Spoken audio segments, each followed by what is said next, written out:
Library के issue counter पर बैठी उस सुंदर सी लड़की ने उनकी तरफ मुस्कुरा कर देखा। वह बोली, ये किताबें इशू करना है या जमा करनी है? वे भी मुस्कुरा पड़े। इशू करानी है प्लीज। उसने झटका देकर अपने माथे पर आई बालों की लट को पीछे किया। वह किताबें अपनी तरफ खींच ली। 3 किताबें थीं। उन्होंने अपने कार्ड तीनों किताबों के कवर के नीचे लगा दिए थे ताकि इशू करने में आसानी हो। लड़की ने अपने सामने पड़ा मोटा सा रजिस्टर खींच लिया। वह किताबों की एंट्री करने लगी। रजिस्टर व किताबों में एंट्री करके किताबें उनकी तरफ बढ़ा दी। वे एकटक उसे देख रहे थे। उसने किताबों पर उंगली टकटकाई। ओ यस कहते उन्होंने किताबें उठा ली। वह वापस मुड़े। अरे सुनिए, ये टोकन तो ले लीजिए, उसने आवाज दी। I am sorry. उन्होंने घूमकर उसकी हथेली से टोकन उठा लिया। मैं किसी ध्यान में था। No problem, you are always welcome sir.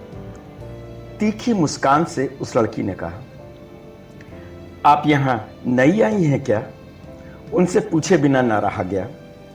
मैंने आपको पहले नहीं देखा। जब पहले नहीं देखा तो नई ही हूं, वो खिलखिलाकर हंस पड़ी। मैं पहले पब्लिक लाइब्रेरी में थी, आज ही यहां आई हूं। उसकी हंसी पूरे इशू एंड डिपॉजिट रूम के काउंटर, फर्नीचर, खिड़कियों में भर गई। थैंक यू कहकर वे रूम से बाहर आ गए। बाहर के काउंटर पर किताबें चेक कराकर वह टोकन सौंप कर वे लाइब्रेरी से बाहर आ गए। बस साइड में पार्क की गई अपनी कार के दरवाजे को रिमोट से खोलकर सीट पर बैठते हुए अपने माथे को हाथ से दबाया। लड़की वाकई बड़ी खूबसूरत व तेज है भाई। लड़की की उम्र मुश्किल से 23-24 वर्ष की रही होगी। गोरा रंग गुलाबी था। नाक नक्श जरा सा तीखे थे। बाल घने व सीधे थे। बड़ी बड़ी आंखों की पुतलियां एकदम काली थीं व आंखें गहरी थीं। ऊंचे काउंटर पर बैठी वह लड़की उन्हें आकर्षक लगी थी। वे कम उम्र के नौजवान नहीं थे। उनकी उम्र 60 वर्ष की हो चुकी थी। अभी पिछले वर्ष ही तो वे अपनी 40 वर्ष की नौकरी पूरी करके रिटायर हुए थे। एक सरकारी विभाग में उनका ओहदा एडिशनल सेक्रेटरी के स्तर का था। हालांकि उन्होंने अपनी नौकरी क्लर्क से शुरू की थी, लेकिन सफलता की सीढ़ियां बड़ी तेजी से चढ़ी थीं। ऑफिसर ग्रेड में तो वे 30 के पहले ही आ गए थे। वे बड़े मेहनती पर मस्त मौला टाइप के आदमी थे।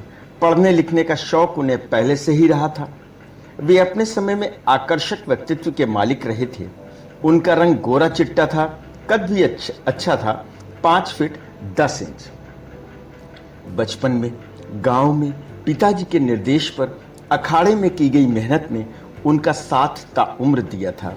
अभी भी सुबह आधा घंटा व्यायाम करने के कारण जिस्म चुस्त था। वे शुरू से ही पौष्टिक भोजन ही करते रहे। जीवनचर्या अनुशासित रही। कपड़ों का चयन उनका हमेशा यूनिक हुआ करता था। इसी कारण उनके दोस्त कहा करते थे, यार विशाल, तुम तो एकदम दीवाना लगते हो भाई। विशाल की शादी 26 वर्ष की आयु में हुई थी। उनकी पत्नी माधुरी भी कम खूबसूरत नहीं थी। वह उनसे 2 वर्ष छोटी थी, पर अब उम्र के साथ थोड़ा स्थूल हो गई थी। उसको उम्र भर मीठे का शौक रहा। चॉकलेट व आइसक्रीम उसकी कमजोरी रही, सो वजन बढ़ना लाजमी था। गनीमत थी उसे ब्लड प्रेशर या शुगर जैसी कोई बीमारी नहीं हुई थी। उनके 2 पुत्र थे, पुत्री कोई नहीं थी। दोनों पुत्र इंजीनियर थे। रिटायरमेंट से पहले ही दोनों पुत्रों के विवाह करके वे अपनी जिम्मेदारियों से फ्री हो गए थे। दोनों लड़के व बहुएं विदेश में थे। बड़ा वाला बेटा अमेरिका में व छोटा कनाडा में था। घर पहुंचते पहुंचते वो उस लाइब्रेरी वाली लड़की को भूल चुके थे, पर कार की पिछली सीट से किताबें उठाते हुए बड़ी तेजी से उसकी याद आई। पर उन्होंने मुस्कुराकर सिर झटक दिया। वह अंदर की तरफ बढ़ गए। सामने ड्राइंग रूम में ही माधुरी बैठी कोई मैगजीन देख रही थी। आ गए, माधुरी ने मुस्कुराकर कहा। कहाँ गए थे मटर गश्ती करने शशि कपूर? वह उन्हें शुरू से ही शशि कपूर कहती थी। अभिनेता शशि कपूर उनका फेवरेट जो था। आज तो लाइब्रेरी गया था, उन्होंने कहा। लाइब्रेरी में भी कहीं मटर गश्ती होती है? अरे तुमको कैसे पता चल जाता है भाई? आज तो सच में लाइब्रेरी में मटर गश्ती करने गया था। बड़ी खूबसूरत खूबसूरत लड़कियां होती हैं वहां, मजा आ जाता है। चलो मूड ना बनाओ, खाना लगा देती हूँ, खा लो। लाइब्रेरी के पहले मैं सरला आंटी के यहाँ चला गया था। वे तो करीब करीब बेड रिडन हो गई हैं। अंकल परेशान थे। चलो ये अच्छा किया। माधुरी उठ गई। सोचती हूँ मैं भी किसी दिन उन्हें देखा हूँ। चलो ना, अगले हफ्ते ही चलते हैं, कहकर वे कमरे में कपड़े बदलने लगे। यह मकान उन्होंने करीब 10 वर्ष पहले बनवाया था। जमीन तो पहले की ली हुई थी। 3 कमरे व हॉल नीचे थे, ऊपर एक कमरा बनवाया था। उसके ऊपर खुली छत थी। वह सामने 15 फुट का बगीचा था। गाड़ी खड़ी करने को पोर्टिको भी था। मकान उन्होंने बड़े शौक से बनवाया था।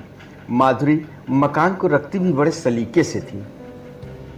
उससे खुद तो ज्यादा मेहनत नहीं होती थी, पर झाड़ू डस्टिंग के लिए काम वाली लगी थी। हॉल में पड़ा सोफा व 2 बुकशेल्फ शानदार व चमकदार थे। घर में रहने वाले वे 2 ही थे। लड़के तो बाहर ही थे। हाँ, 2 साल में एक बार वे एक साथ आने का प्रोग्राम बनाते थे, तब घर में पूरी रौनक हो जाती थी। बड़े लड़के के एक बेटी थी, छोटे बेटे के अगर अभी कोई संतान नहीं थी। वे जब आते थे तो पूरे घर में तूफान सा आ जाता था। रुपए पैसे की कोई कमी नहीं थी। रिटायरमेंट के बाद पीएफ व ग्रेचुटी की पूरी रकम बैंक में पड़ी थी। उनकी पेंशन भी अच्छी खासी थी। बेटे भी कुछ भेजते ही रहते थे। घर में खाना बनाने का काम माधुरी खुद ही करती थी। बाहर के मार्केटिंग व सब्जी वगैरह लाने का काम विशाल खुद करते थे। 2 ही तो लोग थे, काम ही कितना था। वे आमतौर पर 15 दिनों में लाइब्रेरी की किताबें पढ़ लिया करते थे। दिन में भी पढ़ते थे, रात में तो पढ़े बिना उन्हें नींद नहीं आती थी। करीब 15 दिनों के बाद उन्होंने लाइब्रेरी जाने की सोची। गर्मी के दिनों में टी शर्ट ही पहना करते थे। आज भी उन्होंने बड़े जतन से हल्के नीले रंग की टी शर्ट व गाढ़े नीले रंग का फिट पैंट पहना था। आंखों पर फोटोक्रेमिक लेंस का चश्मा भी लगा लिया था। हालांकि चश्मे का नंबर 0 था। आराम से ड्राइविंग करते हुए लाइब्रेरी पहुंच गए। वे अनजाने में ही हल्के हल्के सीटी बजा रहे थे। कार से उतरने से पहले हल्का सेंट भी स्प्रे कर लिया था। सबसे पहले इशू पर डिपॉजिट काउंटर पर ही तो उन्हें जाना था। उनका दिल धक से रह गया। आज वो लड़की काउंटर पर नहीं थी। उसकी जगह कोई और लड़का काउंटर पर बैठा किताबें जमा कर रहा था। जब उनका नंबर आया तो उसने सामान्य भाव से उनकी किताबें जमा करके उनके दोनों कार्ड उन्हें दे दिए। क्या हो गया उस लड़की को? कहीं किसी और लाइब्रेरी में ट्रांसफर तो नहीं हो गया? पर इतनी जल्दी जल्दी तो ट्रांसफर होता नहीं है। जरूर तबीयत खराब हो गई होगी। उन्हें तो उसका नाम भी नहीं मालूम, वरना किसी से पूछ ही लेते। उनकी उम्र को देखते हुए कोई कुछ सोचता भी नहीं। यही सब सोचते हुए वे एक शेल्फ से दूसरे शेल्फ में लगी किताबें देखते रहे। आज उनसे अपनी मनपसंद किताबें छांटते नहीं बन पा रहा था। Good morning sir. वे चौंक कर पीछे मुड़े। वही लड़की पीछे खड़ी मुस्कुरा रही थी।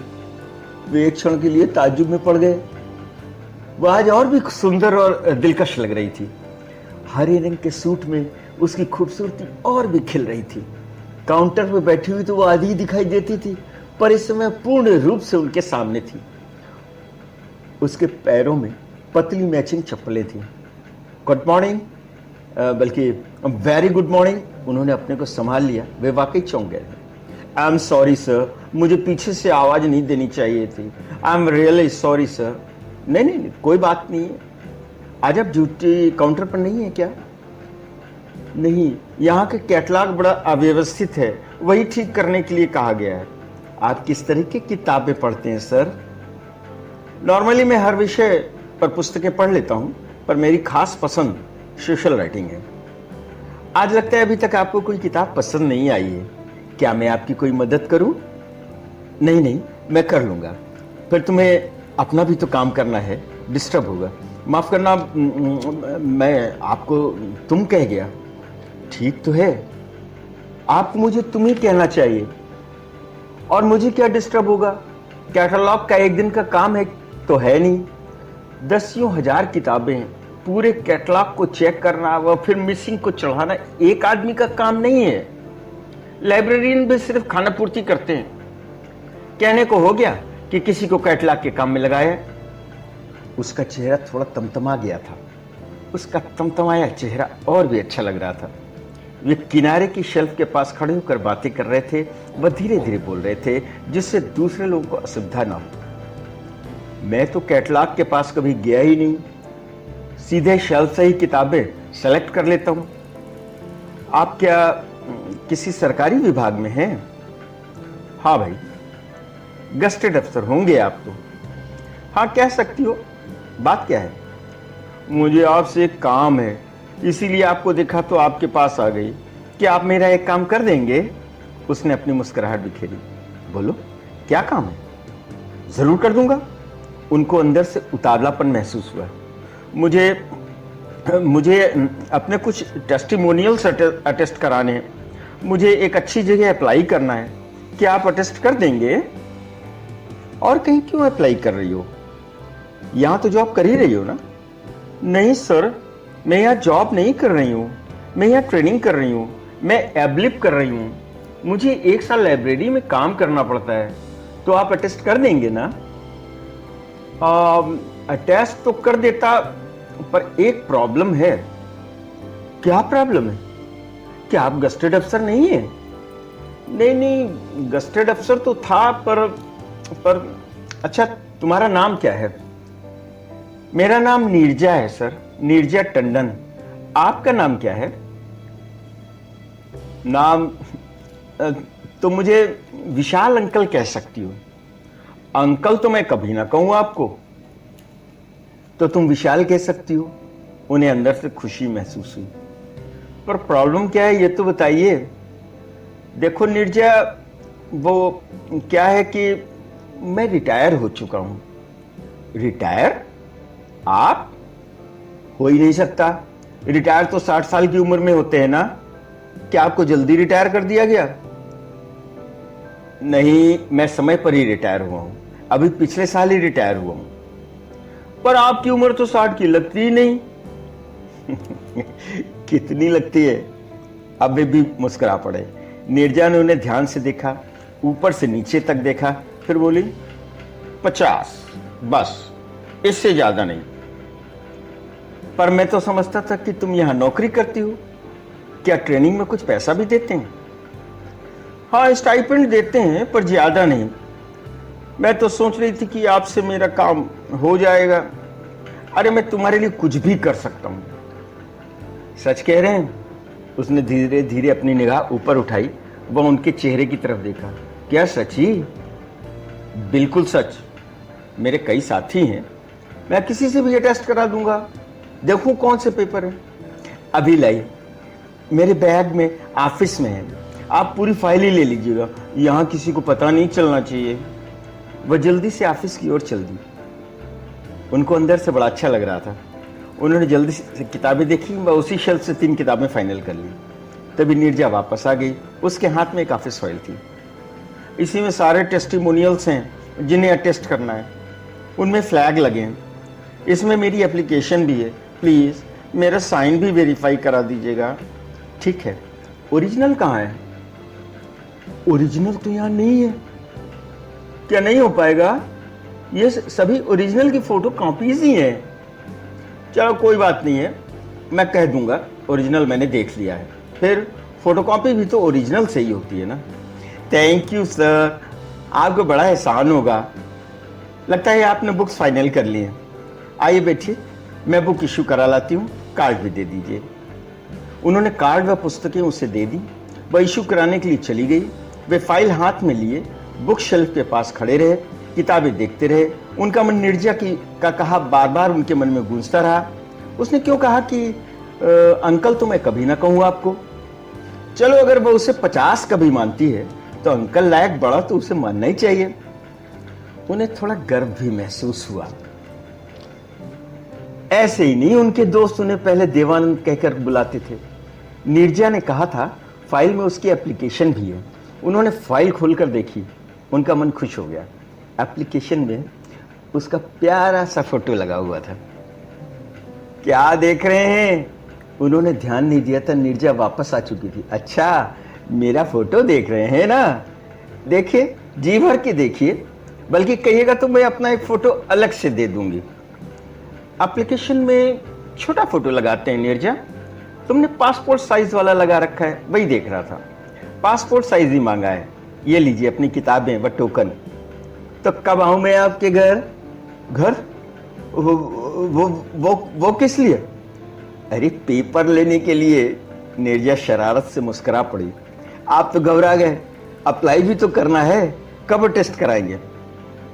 टेस्ट तो मैं आज ही करा दूंगा, पर मेरा घर तो बहुत दूर है।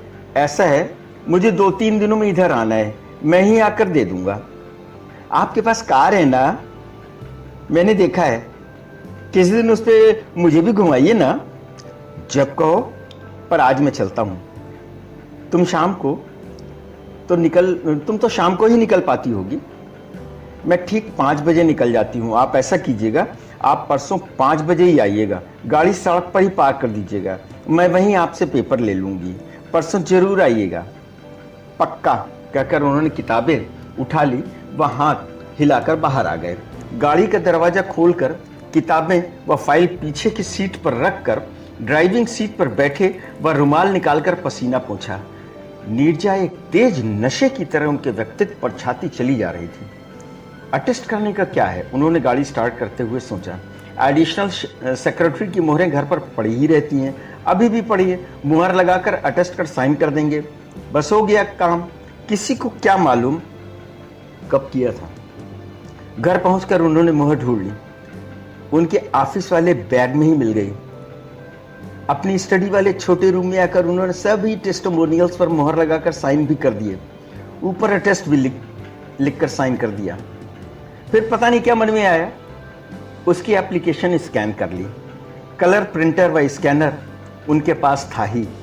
एप्लीकेशन का स्कैन आ गया व नीरजा की फोटो भी बढ़िया स्कैन हो गई। उन्होंने कैंची से फोटो काट ली व उल्टी करके पर्स में रख ली। एप्लीकेशन में साइन भी वेरीफाई कर दिए। दूसरे दिन कुछ समय पहले ही लगभग 4 बजे वो लाइब्रेरी पहुंच गए।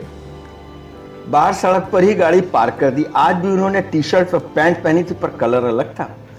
वे रोज सुबह नहाने से पहले दाढ़ी बनाते थे, पर आज 2 बार बनाई थी। निकलने से पहले भी दाढ़ी बनाई थी। ठीक 5 बजे नीरजा लाइब्रेरी से बाहर निकलती दिखाई दी। बाहर निकलकर वह ठिठकी, चारों तरफ देखा। उनकी गाड़ी देखकर सीधे उनकी तरफ आई, वह गाड़ी में बैठ गई।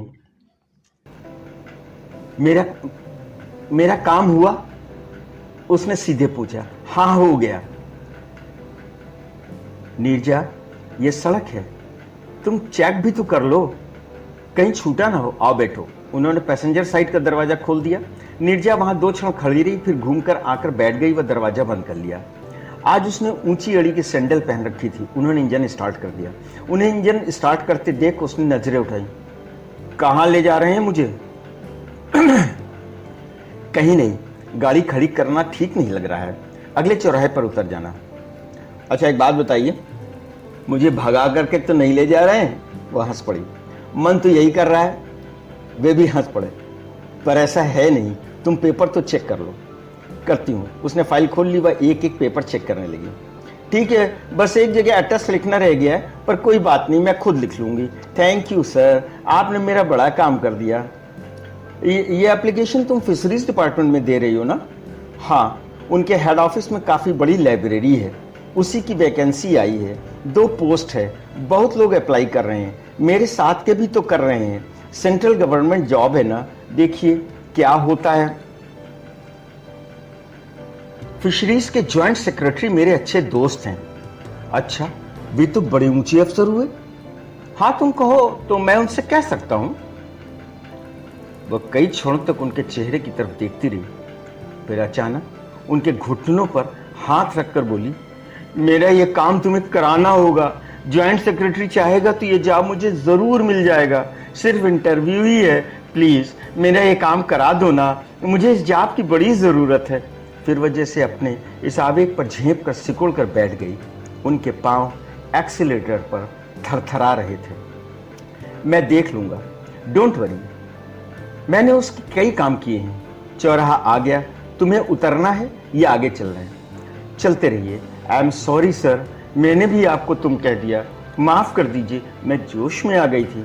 कोई बात नहीं नीरजा, अगर तुम्हें अच्छा लगे तो तुम कह सकती हो, इसमें क्या है। मुझे बहुत अच्छा लगा। कॉफी पियोगी क्या? मैंने कहा कॉफी पीने का मन है क्या? Cold coffee. आगे अंबर की कॉफी शॉप है, मुझे उसकी कोल्ड कॉफी बहुत पसंद है। कोल्ड कॉफी तो मुझे भी बहुत अच्छी लगती है। उतरना भी नहीं पड़ेगा नीरजा, लड़का गाड़ी में ही कॉफी वगैरह दे देता है। तो चलते हैं कॉफी पीते हैं।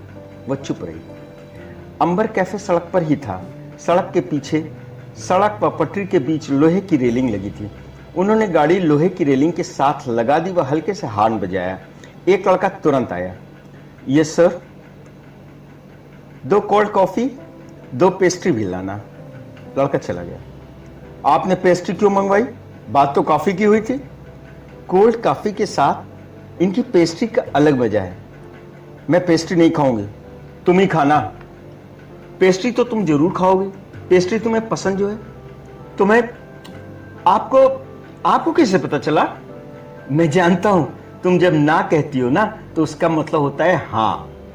इस ख्याल में मत रहिएगा मिस्टर विशाल, ऐसा नहीं है। वे मुस्कुराते रहे। वेटर कॉफी व पेस्ट्री दे गया। नीरजा ने बड़े मन से कॉफी पी व पेस्ट्री खाई। अच्छा एक बात बताइए तो, नीरजा ने पेस्ट्री खाते हुए कहा, आपकी तो बहुत सी गर्लफ्रेंड्स रही होंगी। बहुत सी तो नहीं थी, फिर भी अब भाई एक आध तो सभी की होती हैं। तो हमारा ये अफेयर चल रहा है क्या? क्या क्या कह रही हो तुम? वे अचकचा गए। नहीं, ऐसे ही तो होता है ना। मुलाकात हो गई, बात हो गई, बाहर भी मुलाकात हो गई, गाड़ी पर अकेले अकेले घूम फिर भी लिए, कॉफी पेस्ट्री भी हो गई। ऐसे ही तो होता है ना फिल्मों में।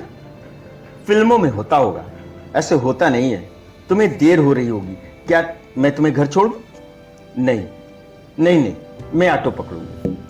चलो मैं तुम्हें ऑटो तक छोड़ दूं। वे बाहर निकल आए। उन्होंने बिल पेमेंट किया। वे सड़क तक आ गए। तुरंत एक ऑटो वाला आया। साहब चलना है क्या?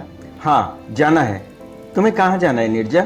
मीरापट्टी रोड। बैठो। सर आपको मेरा ये काम कराना ही पड़ेगा। कब बात करेंगे आप चीफ सेक्रेटरी साहब से? कल ही कर लीजिए ना।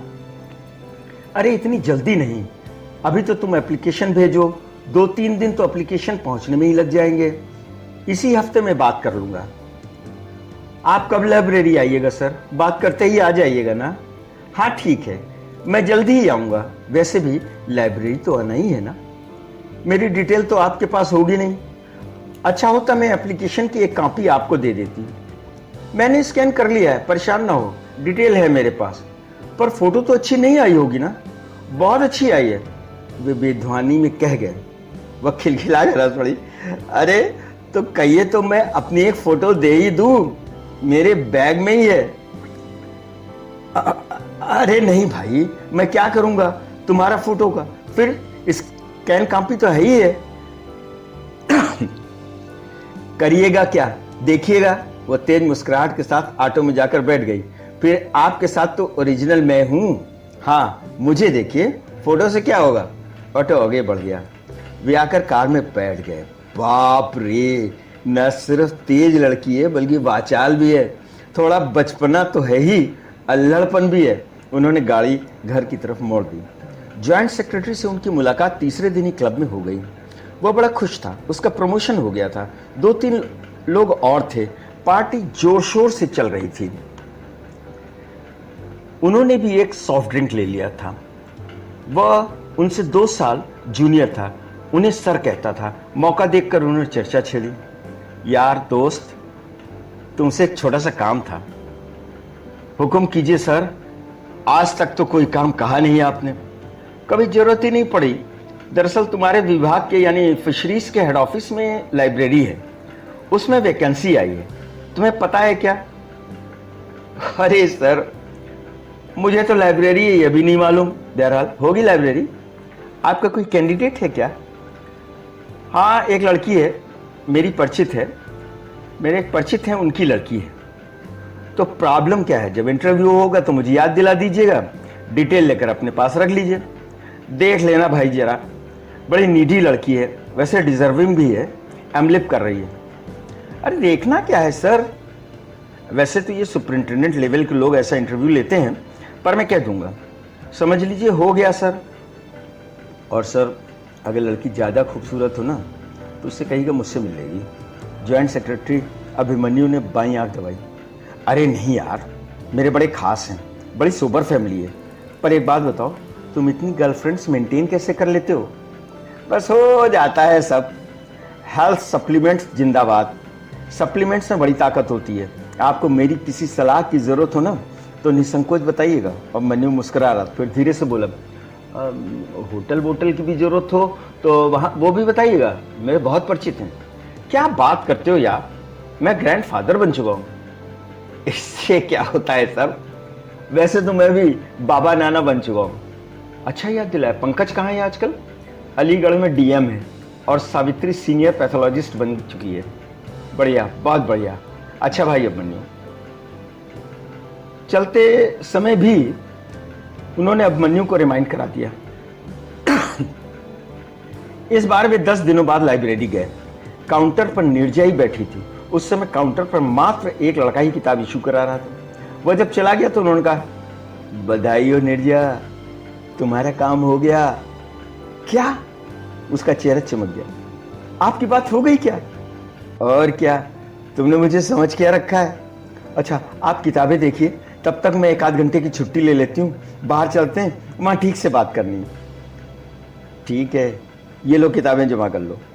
उसे किताबें देकर वापस हॉल में आ गए। वह इशू कराने के लिए किताबें देखने लगे। नीरजा के चेहरे पर वैसी ही खुशी व चमक आई थी जैसी वे देखना चाहते थे। जल्दी उन्होंने किताबें देख ली।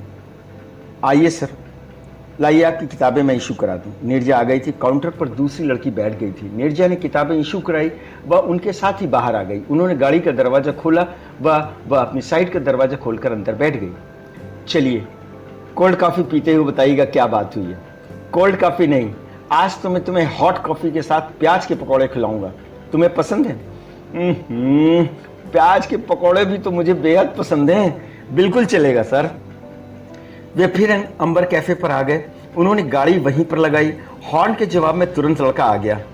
2 कॉफी और 2 प्लेट पकौड़े प्याज के, पर एकदम गरम। बिल्कुल सर, अभी लाया। लड़का चला गया। जॉइंट सेक्रेटरी कहाँ मिले आपको? क्या आपको उनके घर जाना पड़ा? अरे नहीं भाई, वो अभी 3-4 दिन पहले क्लब में ही मिल गया था। बस मैंने उससे कह दिया। आप क्लब जाते हैं?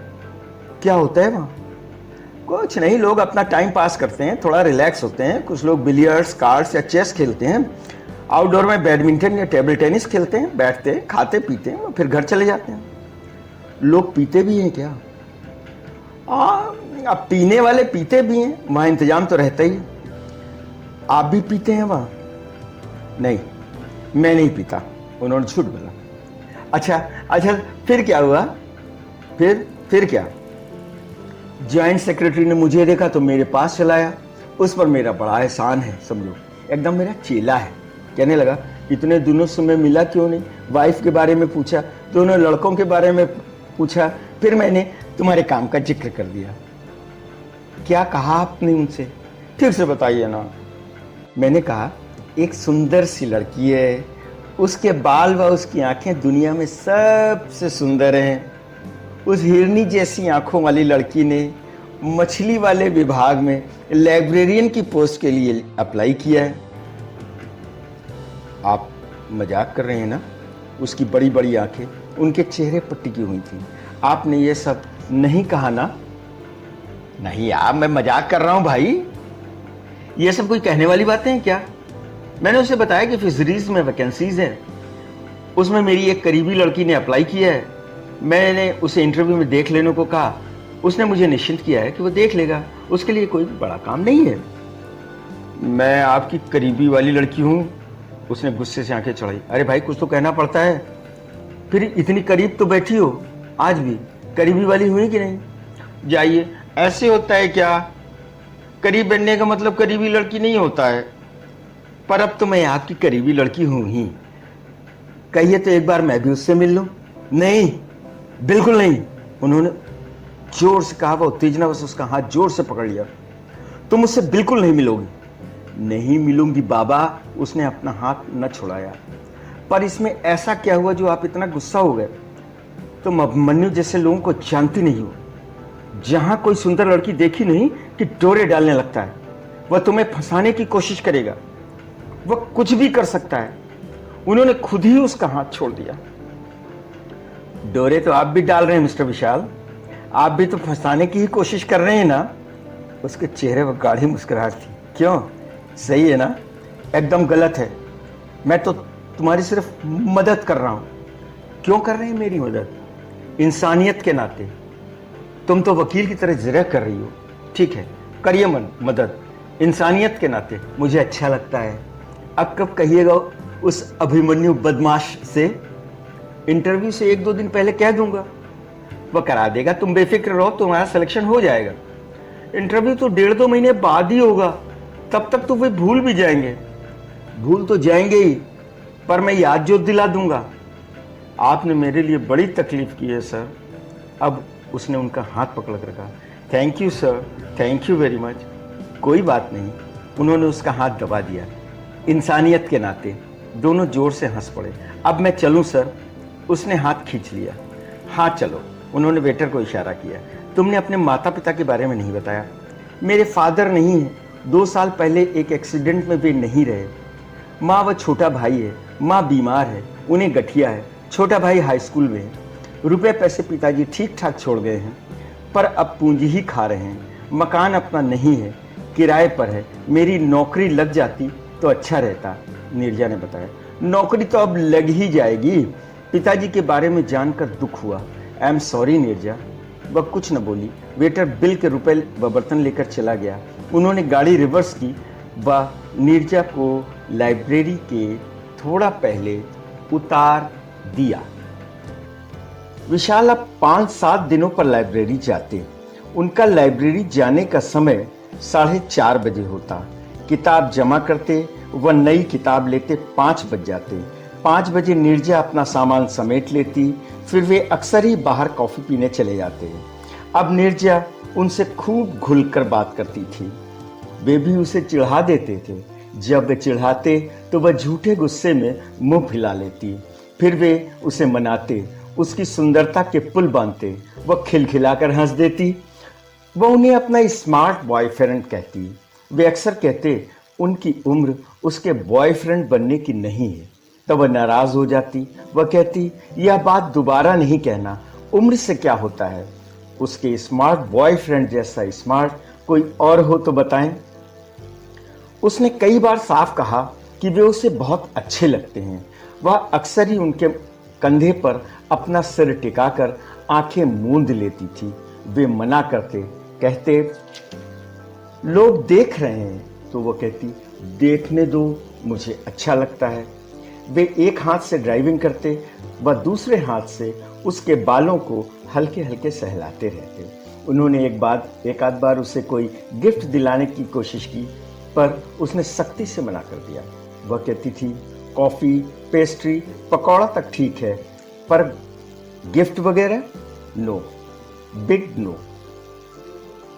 उनको भी शिद्दत से लगता था कि वे नीरजा के प्यार में आकंठ डूब चुके थे।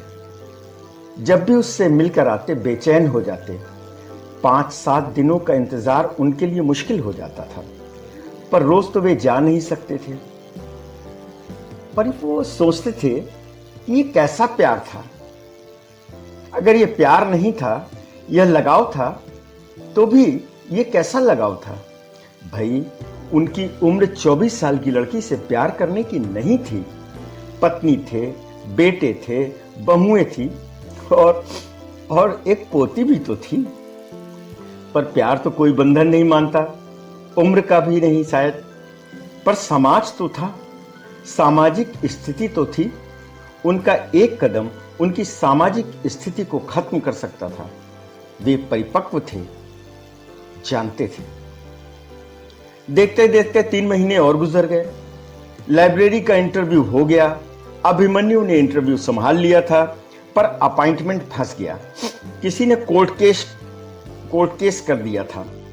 नीरजा के साथ साथ वे भी बहुत दुखी हुए, पर क्या किया जा सकता था, इंतजार करना था। उस दिन वे कई दिनों बाद लाइब्रेरी गए थे, शायद 15 दिनों के बाद। नीरजा इश्यू व डिपॉजिट काउंटर पर बैठी थी। पर शायद उसकी तबीयत ठीक नहीं थी। चेहरा कुम्हलाया हुआ था। अपना काम खत्म करते करते भी उसे 6 बज गए थे। वे कुर्सी पर बैठे किताब पढ़ते रहे। 6 बजे वह अपना बैग लेकर आ गई। उन्होंने सवालिया निशानों से उसे देखा। काम अधिक था, उसने धीरे धीरे कहा। तबीयत भी ठीक नहीं लग रही थी, इसीलिए देरी हो गई। चलिए, दोनों बाहर आ गए। चलो, तुम्हारी तबीयत ठीक नहीं है, मैं तुम्हें घर छोड़ देता हूं। नहीं, मुझे कॉफी पीनी है। Sure? Are you all right? बिल्कुल। गाड़ी बढ़ाओ मिस्टर विशाल, लोग देख रहे हैं। रास्ते भर वह अपना सिर उनके कंधों पर टिकाए आंखें मूंदे चुपचाप बैठी रही। हाँ हूं के अलावा कोई बात नहीं की। अंबर कैफे आ गया, वेटर आ गया, तब उसने सिर उठाया, वह आंखें खोली। क्या लोगी नीरजा, कोल्ड या हॉट कॉफी? हॉट कॉफी, तुम्हारे जैसी हॉट। उन्होंने हॉट कॉफी व प्याज के पकौड़ों का ऑर्डर दिया। अगली बार हम यहां नहीं आएंगे, नीरजा ने कहा। हाँ, अगली बार हम एल चाइको में चलेंगे, आराम से बैठकर चाइनीज खाएंगे। तुम अपनी बीवी से डरते हो ना, अचानक उसने कहा। है? वैसे तो कौन नहीं डरता, पर मेरी बीवी ऐसी नहीं है। वो तो मैं जानती हूं, वह तुम्हें खूब खुश रखती होगी। अच्छा एक बात बताओ, अगर तुम 20 साल बाद पैदा हुए होते तो मेरी उम्र 90 साल होती, अगर मैं जिंदा होता तो। नहीं, अगर मैं 20 साल पहले पैदा हुई होती तो तुम्हारी उम्र इस समय 54 साल की होती। अरे नहीं यार, उम्र का सही कॉम्बिनेशन मिलाओ ना। मतलब तुम्हारे कहने का यह है कि अगर हम दोनों 1 आध साल के अंतर से पैदा हुए होते तो क्या होता, यही ना? हाँ, मेरा यही मतलब था। तो क्या होता क्या? तब हमारी मुलाकात लाइब्रेरी में नहीं होती, शायद हॉस्पिटल में हो जाती। वह खिलखिलाकर हंस पड़ी, पर हंस न पाई। उसने अपना पेट कसकर पकड़ लिया, जैसे दर्द हो रहा हो। तुम्हारी तबीयत ठीक नहीं है, तुम्हें क्या हुआ है नीरजा? कुछ नहीं, थोड़ा फीवर है, कमजोरी लग रही है। चलो, आज मैं तुम्हें घर छोड़ देता हूं। उन्होंने इशारे से वेटर को बुलाया। आज नीरजा काफी भी आधा कप ही पी पाई थी। पकौड़े तो छुए भी न थे। लड़का बर्तन ले गया। नहीं, मैं आपको घर नहीं ले जा सकती, उसने सख्ती से कहा। आगे ले लीजिए, अगले चौराहे से मैं ऑटो ले लूंगी। उन्होंने बहस नहीं की, वह गाड़ी आगे बढ़ा ली। आगे एक पार्क का पिछला हिस्सा था जो ऊंची बाउंड्री से घिरा हुआ था। वहां कुछ अंधेरा था। उस पेड़ के पास गाड़ी रोकिए ना प्लीज। उन्होंने पार्क के पीछे स्थित पेड़ के पास गाड़ी रोक दी। वह एकटक उनके चेहरे की तरफ देख रही थी। क्या हुआ? उन्होंने धीरे से पूछा। वह कुछ न बोली, सिर्फ उनके चेहरे पर देखती रही। Neerja, are you all right? तुम ठीक तो हो ना? यू वॉन्ट टू किस मी? उसने अचानक कहा। वॉट? उनका चेहरा भग से उड़ गया। What rubbish you are talking? I know you want to. क्या मुझे किस करना चाहते हो? No no never, how can you? But I want to. उसने घूमकर अपनी दोनों बाहें उनके गले में डाल दी। वह अपने होंठ उनके होठों पर रख दिए। किस मी प्लीज, होल्ड मी। उसने उन्हें जोर से पकड़ रखा था। उनका हाथ अपने आप उसकी पीठ पर पहुंच गया। नीरजा ने उनका एक लंबा सा किस लिया। गाड़ी के अंदर अंधेरा था, पर इंजन स्टार्ट था। गाड़ी के बैक पर ठक ठक खटखटाने की आवाज आई। कौन है अंदर? कौन है? बाहर निकलो, नीरजा छिटक कर उनसे अलग हो गई। उन्होंने घूम कर पीछे देखा, एक पुलिस वाला अपने डंडे से बैक पोर्शन खटखटा रहा था। मैं कहता हूं बाहर निकलो। उन्होंने तुरंत गाड़ी बढ़ा दी व स्पीड ले ली। पुलिस वाला पीछे चिल्लाता ही रह गया। चौराहा पार हो गया। ये तुमने क्या किया? आगे आकर उन्होंने कहा, अभी तो हम शायद बच गए, पर कितनी बड़ी मुसीबत हो जाती हम दोनों के लिए। आप मैनेज कर लेते, आप पावरफुल है ना। पर आपको अच्छा नहीं लगा क्या? मुझे तो बड़ा अच्छा लगा। मुझे भी अच्छा लगा नीरजा। रिया कहने से अपने को ना रोक सके। You are really beautiful. Neerja के चेहरे पर बड़ी प्यारी सी मुस्कुराहट आई। बस इस चौराहे पर रोक लीजिए, मैं यहीं से ऑटो कर लूंगी। पर रोकिए ना प्लीज। उन्होंने गाड़ी रोक ली। नीरजा तुरंत उतर गई। बाय बाय, फिर मिलते हैं, कहते हुए उसने दरवाजा बंद किया। बस सामने ही खड़े ऑटो में जा बैठी। ऑटो आगे बढ़ गया। उन्होंने भी गाड़ी घर की तरफ घुमा ली। अगले 10 दिनों तक उनकी लाइब्रेरी जाने की हिम्मत नहीं हुई। फिर उनका एक बाहर का प्रोग्राम बन गया। उनके कार्यकाल के समय में हुई 2 अनियमितताओं की जांच चल रही थी। यह जांच उनके विरुद्ध नहीं थी, पर जांच अधिकारी ने उन्हें विटनेस बनाया था। जांच का कार्य मुंबई में हो रहा था, सो उन्हें 15 दिनों के लिए मुंबई जाना था। जाने से पहले उन्हें एक बार लाइब्रेरी जाना था। किताबें वापस करनी थी, वरना देर हो जाती। वे लाइब्रेरी पहुंचे, पर नीरजा नहीं आई थी। वे निराश हो गए। वह किताबें वापस करके चले आए।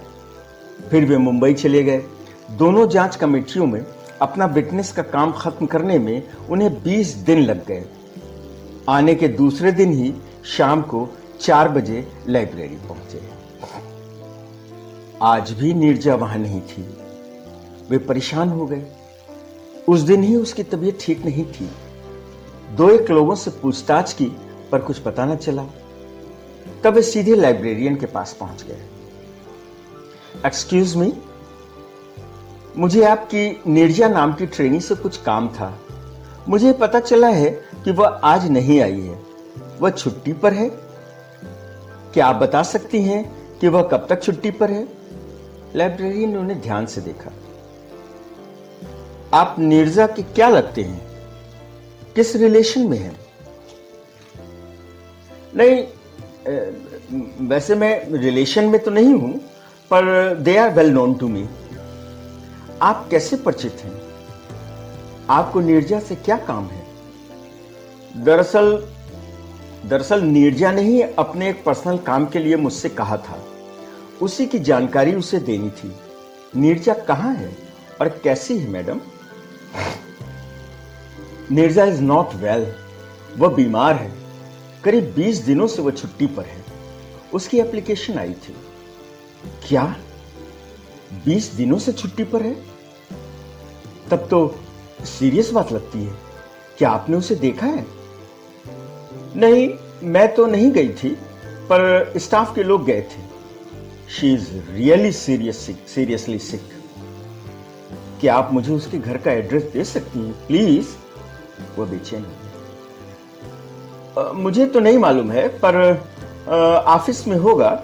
आप ऑफिस से ले लें, मैं स्लिप लिख देती हूं। उन्होंने स्लिप लिख कर दे दी। उनका धन्यवाद करके वे ऑफिस में गए व नीरजा का पता ले लिया। House number 144, Mirapatti road. उन्होंने बाहर आकर गाड़ी दौड़ा दी। मीरापट्टी रोड ज्यादा दूर नहीं थी। वे एड्रेस पर पहुंच गए। उसी के बगल में पार्किंग की जगह मिल गई। उन्होंने गाड़ी वहीं खड़ी कर दी। घर ढूंढते हुए 2-3 लोगों से पूछना पड़ा। आखिरकार वे पहुंच गए। वह 1 मंजिला मकान था। मकान साधारण था। उन्होंने कुंडी खटखटाई। एक उम्रदराज महिला ने दरवाजा खोला। कहिए, उन्होंने पूछा। किससे मिलना है? जी, क्या नीरजा जी का यही मकान है? जी हाँ, यही मकान है। कहिए। दरअसल मुझे उनसे मिलना है। उसकी तबीयत ठीक नहीं है। आप कौन हैं? जी, मैं लाइब्रेरी से आया हूं। उनकी तबीयत के बारे में ही जानने आया हूं। आइए आइए, अंदर आ जाइए। अंदर का कमरा ड्राइंग रूम था। कमरा बड़ा नहीं था, फर्नीचर थोड़े से ही थे पर ढंग से लगे थे। वे एक कुर्सी पर बैठ गए। महिला को चलने में परेशानी हो रही थी। उन महिला ने दरवाजा खुला रहने दिया पर पर्दा खींच दिया, फिर आकर दूसरी कुर्सी पर बैठ गई। मैं नीरजा की मां हूं। नीरजा का भाई दवा लेने गया है। अब कैसा हाल है नीरजा का? हालत ठीक नहीं है। लाइब्रेरी से सुमन जी आई थी, तब तो नीरजा ने उनसे बात भी की थी। अब वह सो रही है। सुमन ने तो उस बारे में बताया ही होगा आपको। मैं बाहर गया हुआ था, आज ही लौटा तो लाइब्रेरियन मैडम ने नीरजा के बारे में बताया। मैंने सोचा मैं भी नीरजा को देखाऊं। क्या हुआ है नीरजा को? नीरजा को कैंसर है साहब, ब्लड कैंसर। क्या? उनका सिर घूम गया। उन्हें लगा जैसे पूरा कमरा घूम रहा है। पानी मिलेगा? पानी मिलेगा क्या? नीरजा की मां ने उन्हें पानी दिया। पानी पीकर वे जरा समझे। ये क्या कह रही हैं आप? कैंसर क्या ऐसे होता है? अभी कुछ दिनों पहले ही तो मैं उससे मिला था, एकदम ठीक ठाक थी। कहीं कोई गलती तो नहीं हो रही है? गलती कैसी साहब? इसका पता तो 6 महीने पहले ही चल गया था। कितना रुपया इसके इलाज में खर्चा हो गया। अब तो यही लगता है कि किसी तरह से इसे आराम मिले। बड़ी तकलीफ है साहब इसे। नींद की गोली दे दे कर सुलाया जाता है। क्या कहूं, बेरो पड़ी। पर डॉक्टर क्या कह रहा है? अब डॉक्टर कुछ नहीं कह रहे हैं। कहते हैं कभी भी कुछ भी हो सकता है। पर इसमें तो बोन मैरो वगैरह हो चुका है।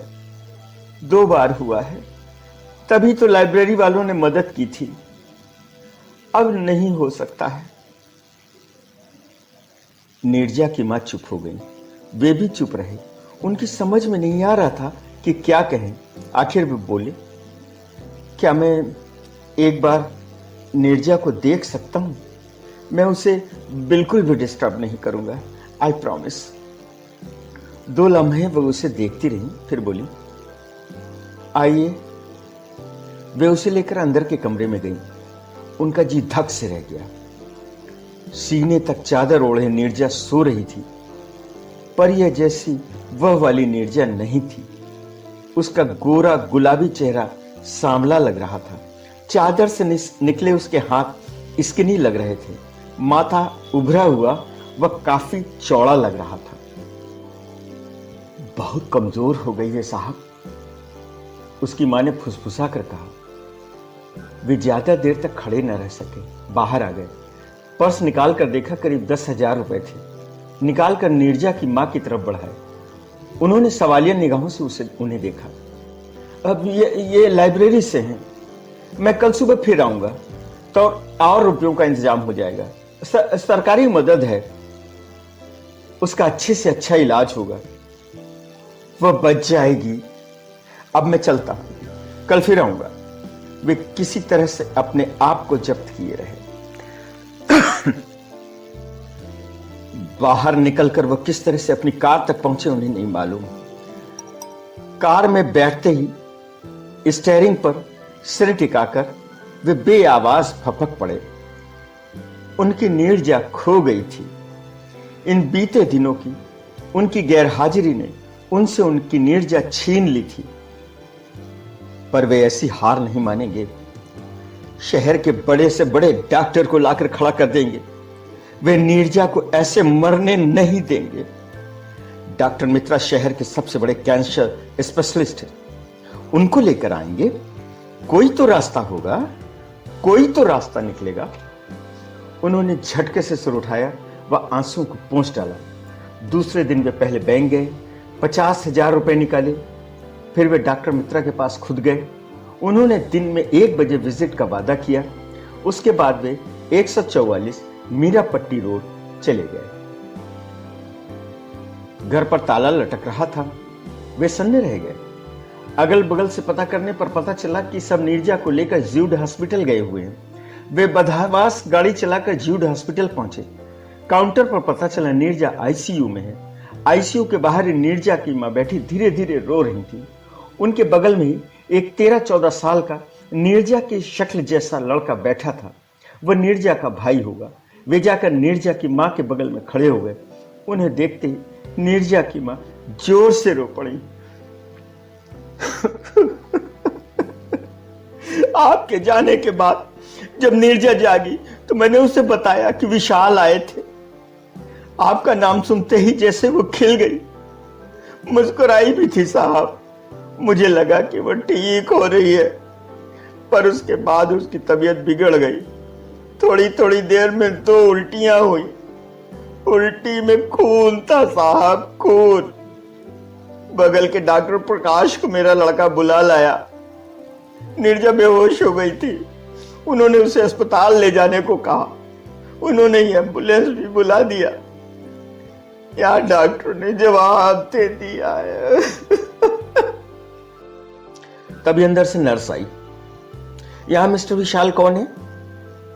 जी मैं हूं, उन्होंने कहा। पेशेंट को होश आ गया है, but she is very critical and weak. कई बार आपका नाम ले चुकी है। आइए, पर ज्यादा बात मत कीजिएगा। She will not hold. आइए, इधर से आ जाइए। वे आईसीयू के अंदर आ गए।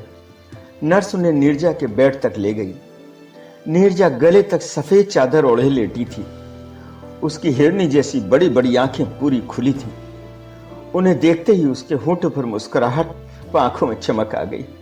नर्स ने अपने होठों पर उंगली रखकर उन्हें इशारा किया। Hello smarty. उसने चादर से अपना हाथ निकालकर उनका हाथ पकड़ लिया। उसकी आवाज साफ थी। बड़ी देर कर दी आते आते। वे खड़े उसे चुपचाप देखते रहे। मुझसे बेहद नाराज है ना मेरे दोस्त? इसीलिए ना कि मैंने पहले क्यों नहीं बताया।